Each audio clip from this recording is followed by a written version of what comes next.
We certainly want to express our appreciation today for the presence of each one. For those who are visiting, we are delighted that you have chosen to come and be with us today.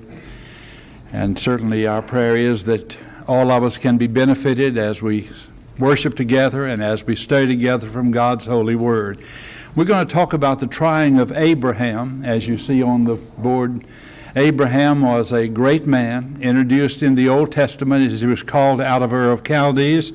You heard the reading where it speaks with being called out of Mesopotamia. He came out of Ur of Chaldees, came on up to Haran, and then on down into the land of promise, into Egypt, and then back into the land of promise. And God had promised him these wonderful great blessings, and certainly we are participants in the marvelous blessings promised through Abraham by God. I do want to mention just for a moment before we get into the lesson our deep sorrow at the passing of Brother Gene Dampier. Brother Dampier was an elder here when I moved here 35 years ago. In fact, I didn't know I was trying out. I came down because this was my wife's home congregation. We came down to visit her mother, and I preached there on a Sunday morning, and Gene Dampier came rushing out of the building out front, because everybody went out back there at that point. They hadn't learned that you can do it this direction. But he came rushing out of the building as an elder and said, I need to go on vacation. We would like for you to come and preach for us, and we'd like to have a decision real quick because I need to go. And I hadn't even thought I was trying out. I had preached here a number of times, but I appreciate Brother Dampier, and appreciate his great concern for the church. We had 5 elders then, and these were great men. We had a good eldership.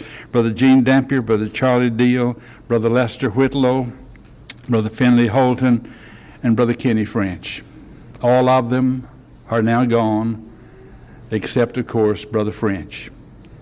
And these were great and good men. We honor them, and we mourn the passing of this last one before as we come to this particular point. Brother Dampier was a great and good man, a man of considerable ability. He was one of the 13 vice presidents of Publix.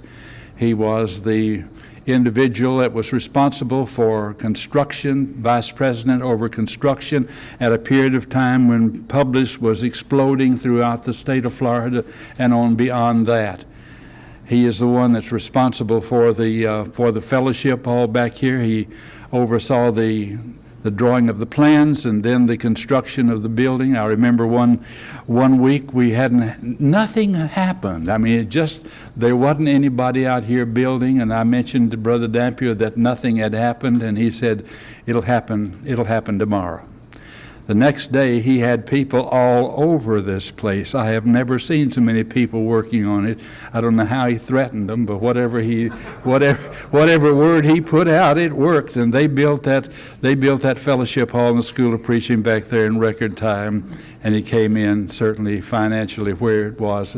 We appreciate him for so many, many things across the years.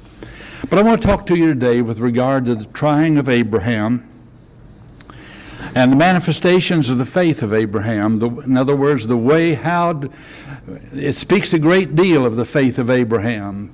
How do we see his faith manifest? We read just a moment ago from Acts, the 7th chapter, verses 2 through 9.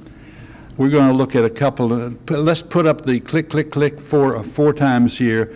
5 times. So click 5 times, and we'll get down here. This is an unusual circumstance. It's not working from here, so Brother Phil back there is the one who is making it work, and it's not slide by slide, but click by click. And if I say click, I don't mean a group of people who like each other. I mean for him to move it to the next point. In Acts the 11th chapter, verses 18 through 19, you find here the introduction, really, with regard to Abraham. He is introduced at this particular point. I'm sorry to say this. I'm talking about Hebrews. Hebrews is a statement there in the great catalog of faithful men, as it speaks with regard to the fact that he went out to a place where he had been called. He was called in Ur of Chaldees. He went out to a place where he would afterwards receive, not knowing where he went. And that to me is a great, great statement.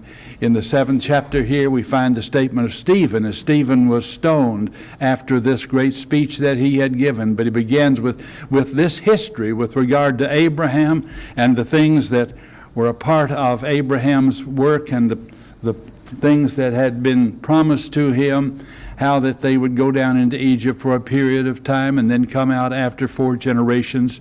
And then as you move on into Genesis, that's where really the first introduction, the first mention of Abraham in the book of God. Here in the book of Genesis, in the 11th chapter, we find it stating that Terah, the statement says, now these are the generations of Terah. Terah begot Abram, Nahor, Haran, and Haran begot Lot. And then moving on down, let's click the next part of this, and we'll look at the text together. Yes, one more click. It should click again. There we are. This is Genesis 11. And those are the generations of Terah. And then dropping on down, it says, and Terah took Abraham his son, and Lot the son of Haran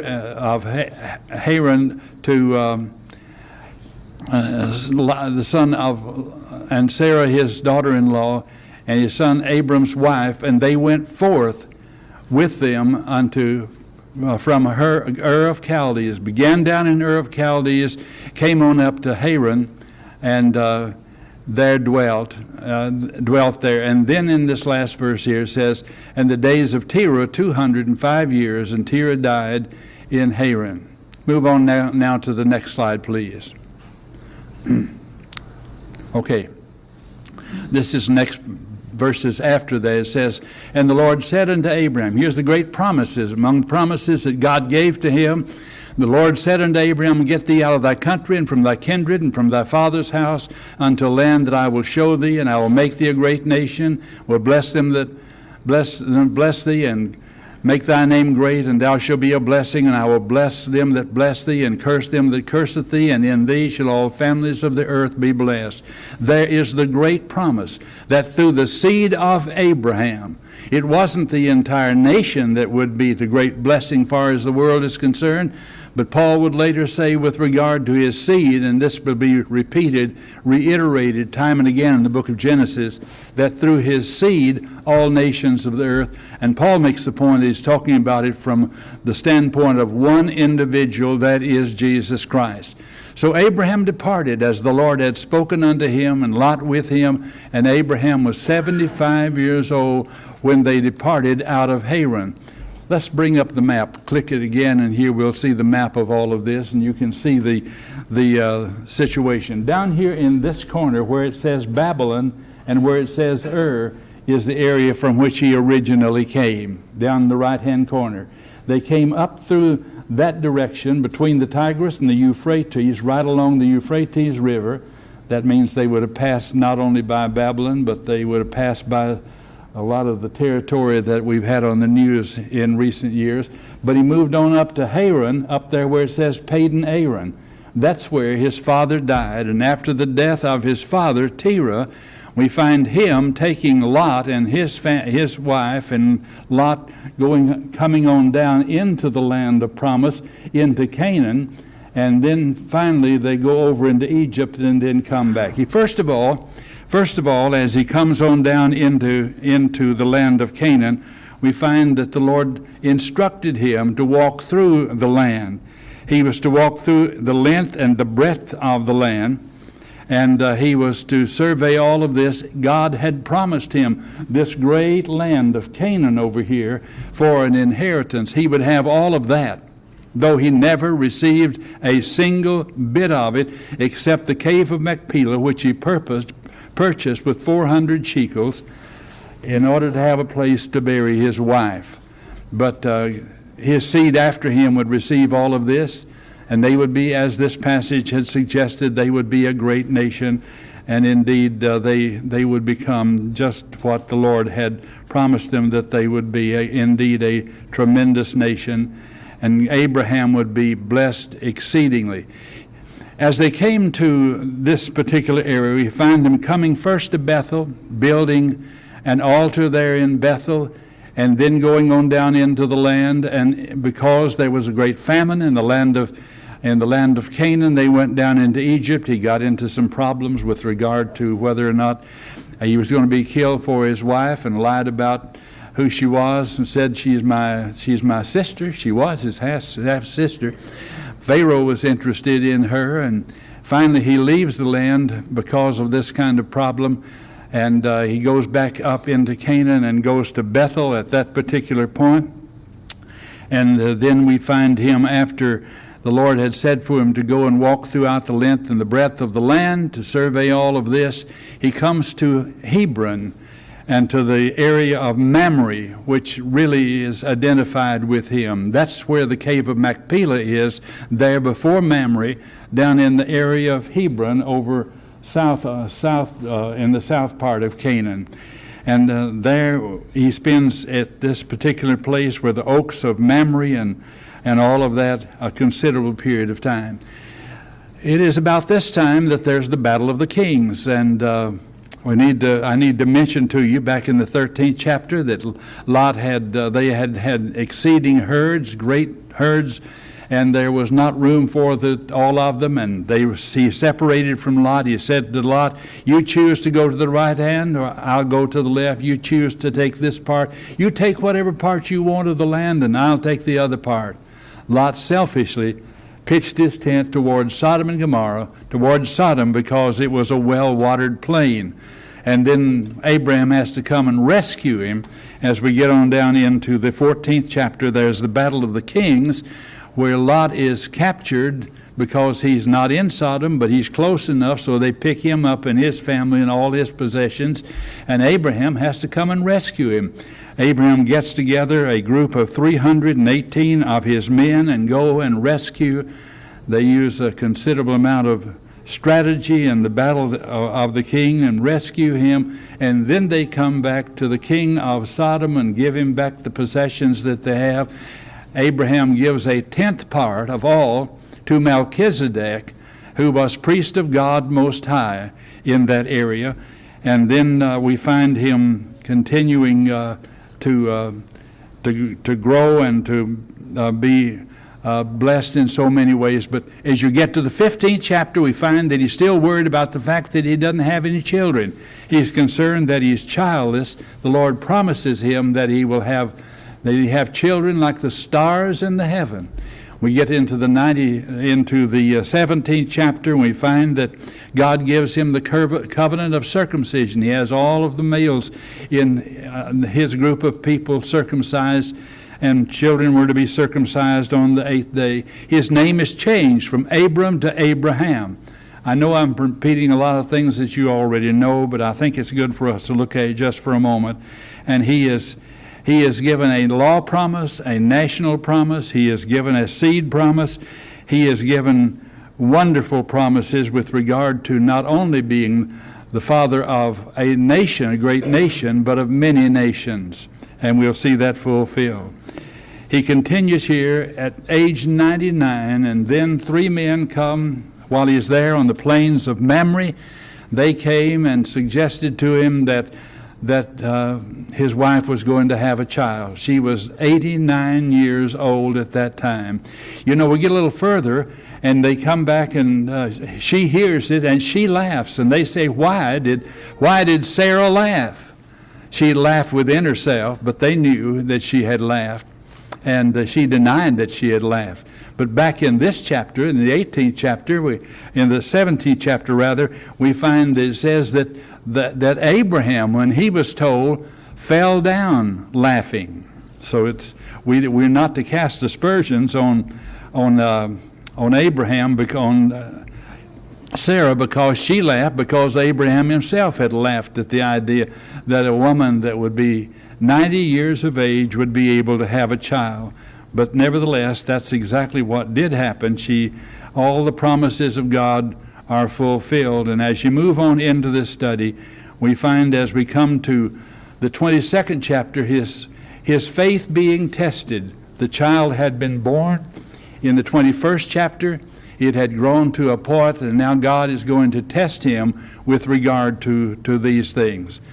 Let's flip this thing forward now.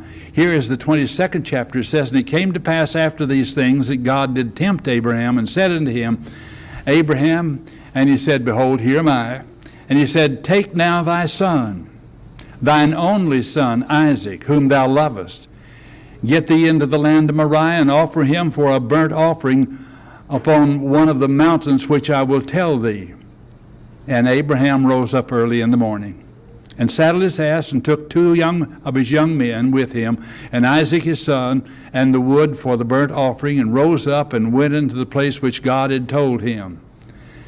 Then on the 3rd day Abraham lifted up his eyes and saw the place." That's not all of this. If you go ahead and read in this, he left the young men there, and then we find him going on ahead to the place. And Isaac says to him, "Father, here's the wood, here's the knife, here's all of these things. We got the wood, the knife, the fire for the sacrifice. Where is the offering?" Abraham said, "God will provide the offering." He went ahead and bound Isaac and put him on the altar that he built. And he was raising the knife in order to sacrifice his son. God stayed his hand and said, "Now I know thou fearest me." We need to be impressed with the kind of faith that Abraham had. Great faith, and it's evident in the fact that he is able and willing to sacrifice. Let's flip again now, and flip a couple of times till we get the word sacrifice up there. He was willing to sacrifice his son. We'll look at a number of passages. Flip it again now, and here are the passages that we'll look at as we talk with regard to this. In the 22nd chapter, in verse 2, we find it saying, and every one of these things, we're going to look at 6 of them very quickly here, but every one of them come from one of the verses here in the 22nd chapter. First of all, in verse 2 it says, he said, "Now take thy son, thine only son, whom thou lovest, and get thee into the land of Moriah, and offer him for a burnt sacrifice." He's going to be a sacrifice. It is difficult for us to understand how he could do this. In Matthew chapter 19 and verse 21, Jesus said unto him, "If thou wilt be perfect, go and sell what thou hast and give to the poor, and thou shalt have treasure in." God teaches us to sacrifice. Abraham is an example of sacrifice, and it's his great faith that enabled him to do this. Now, what we know is that he expected God to raise him up from the dead. He believed that God would raise him up from the dead, which it says in a figure he did. And then the statement here in Romans chapter 12 and verse 1, where we are told, "I beseech you," this is Paul writing, "therefore by the mercies of God, that you present your body a living sacrifice, wholly acceptable unto God, which is your reasonable service." So here then, we're told to sacrifice. Jesus points out the importance of sacrifice, and that we're going to have treasure in heaven. But think about the great sacrifice that Abraham was willing to make. He didn't have all the teaching and all the background that we have. We need to learn to sacrifice, and faith is the thing that enables us to recognize that when we sacrifice, that God is able to bless us as we stand in need of. All right, move on to the next, which is obedience, and put up the passages here. In Hebrews, the 11th chapter, in verse 17, it says, first of all, look at verse 3. "Abraham rose up early in the morning, saddled his ass, and took Isaac his son, and went into the place which God had told him." So Abraham is obeying what God said. Notice it said he got up early in the morning. If there was ever a day to sleep in late, for me, that would have been a good day to sleep in late. But he got up early in the morning. God had told him to do it, and he is immediately ready to do what God had commanded him to do. In the 11th chapter of Hebrews, looking back on all those faithful people, we find it saying, "By faith Abraham, when he was tried, offered up Isaac. And he that received the promises offered up his only begotten son." We know he had a son by the name of Ishmael, but God did not regard that as the son of promise. Abraham loved Isaac, and he was the son of promise. And here's the statement in James 2. It says, was not Abraham our father justified by works when he had offered up Isaac his son upon the altar? Seest thou how faith wrought with his works, and by works was faith made perfect? You see how that by works a man is justified, and not by faith only. Talk about the faith of Abraham. It wasn't just a belief. It wasn't just something that he had as a mental idea. It was something that affected his actions. Jesus over and over again said with regard to his disciples, O ye of little faith. But notice the faith of Abraham that caused him to be willing to sacrifice, that caused him to be willing to obey, in fact, to get up early in the morning and do all of these things that God had commanded him to. All right, let's move to the next part of it, where it says that you see his expectation. I'm saying that the faith of Abraham is manifest in the sacrifice that he gave, in his obedience to God's command, and in the expectation that he had. In verse 5, Genesis 22, Abraham said unto the young men, he had taken 2 young men with him, bide here with the ass, and I and the lad will go yonder and worship and come again to you. Who was going to come back? He was going to go and sacrifice Isaac, but he and the lad were going to come back. That's because he believed God was able to raise him up. And that's the kind of confidence that he had. And then we look on into Hebrews 11. It says, of whom it is said that in Isaac shall thy seed be called. He knew that in Isaac his seed was going to be called, so Isaac had to live. He believed that Isaac was going to live. And so he said, in Isaac thy seed shall be called, accounting God was able to raise him up from the dead, and from whence he received him in a figure. And then the passage in the 21st chapter of Genesis in verse 12, God said to Abraham, let it not be grievous in thy sight because of the lad, and because of the bondwoman, and all that Sarah had said to thee. Hearken unto her voice, for in Isaac shall thy seed be called. Ishmael was a problem for his wife, and she was driven out. But God was going to make a great nation out of Ishmael, as well as out of Isaac and Abraham's other children. Moving on now, let's look at the next. You see it also in his assurance. In the 8th verse of the 22nd chapter, it says, Abraham said, my son, God will provide himself a lamb for a burnt offering. Now, God hadn't told him that, but he assured his son because he believed that God enabled him to do what he had commanded him to do. God was going to provide the sacrifice. We need to understand that. We need to believe that God provides for us too. Romans chapter 8 and verse 31 and 32 says, what shall we say then to these things? If God be for us, who can be against us? He that spared not his own son, but delivered him up for us all, how shall he not with him freely give us all things? Do you believe that God is able to take care of you and give you the things that you stand in need of? And then look at the 25th verse of Acts 27. Paul said, sirs, they were out there on the ship, about to be wrecked. The storm had caused them to fear for their life. He had seen a vision. He said, be of good cheer, for I believe God. It shall be even as he told me. God had told Paul that there would be no loss of life.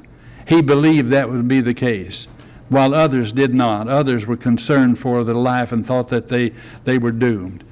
All right, moving along in our manifestations of his faith. First of all, we find it saying in 2 Timothy 1, Paul said, I know whom I have believed, and am persuaded that he is able to keep that which I have committed unto him.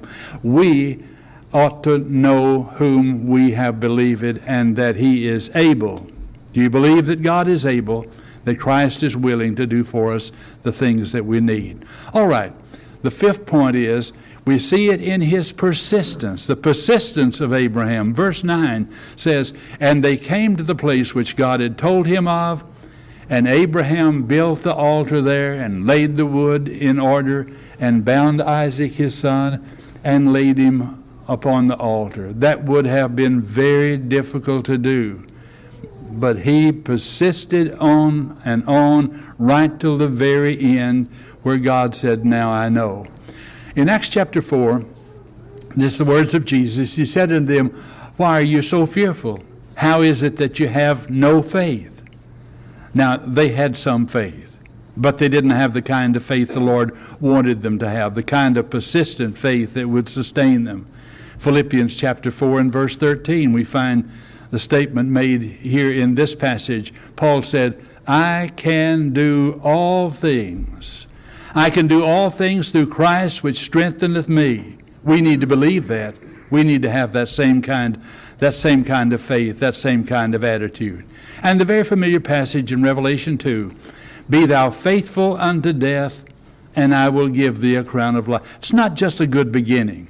It's not just a little work along the way. We're to be faithful unto death, even if it means our death. That's what that passage is teaching. So, by looking at the sacrifice, the obedience, the expectation, the assurance, and the persistence, we also recognize through the fact that there is this great victory on the part of Abraham. The Bible teaches that we as Christians, we have the victory also. In Genesis chapter 22, God said to him, lay not thy hand upon the lad. Now I know thou fearest me. I believe God knows everything. But now Abraham knew it too. Abraham had been strengthened as he came to this particular point. We need to become stronger and stronger. The statement in 1 John 5 and verse 4, this is the victory that overcometh the world, even our faith. We sing, faith is the victory. I want us to sing just the chorus of that. You don't need the book. You know the words. Faith is the victory, faith is the victory, oh glorious victory that overcomes the world. And now this passage, 1 Corinthians 15, 57 and 8. Thanks be to God that giveth us a victory through our Lord Jesus Christ. Be ye steadfast, he says, unmovable, always abounding in the work of the Lord. God, help us to be people of great faith. Looking on with regard to Abraham, it's interesting to see the latter part of his life. I will just mention a couple of things. As you get on past chapter 22, we get on to 23, and we find that Sarah dies 127 years of age. So she had the child at 90, and she lived another 37 years before she passed away. And Abraham went out and bought the cave of Machpelah from Ephron the Hittite for 400 shekels of silver, and there before Mamre he buried Sarah. Abraham's going to live a lot longer than that. He lives 175 years.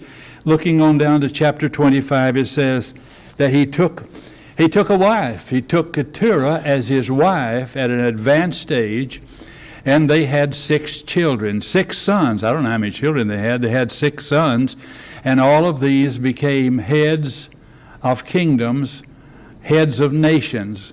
God had promised him that out of him would come many nations. The real great nation, of course, is the nation of Israel that God would bless him with. And the seed would be the seed through which that came Jesus Christ, that enabled our sins to be forgiven. Now, what I'm saying in all of this is we need this kind of faith, not just a little faith. We need great faith. Faith that's able to sacrifice and obey and to expect God to take care of us and to assure us, and that we can assure others, and to help us to be persistent when things are difficult, and to recognize that we can have the victory and that we will have the victory. Faith is the victory. What kind of faith? It's faith that obeys. Faith that walks as the Lord would have us to. That enables us to take up our cross and follow him, to do what God would have us to do. Now, if you're not a Christian today, Our prayer is that you will come to Christ upon the terms of the gospel. Don't be one of dead faith. No one is saved by dead faith, but living in active faith. Be one like Abraham, who has this kind of faith. It enables you to cope with the trials and difficulties that come your way. If you're not a Christian today, we urge you to come to confess your faith in Jesus, to be buried with him in baptism. If you're a Christian that has fallen by the wayside, you need to be persistent. You need to be continuing. You need to be abounding in the work of the Lord. You come back into the fold of safety. Come back in repentance, and do it now as together we stand and sing.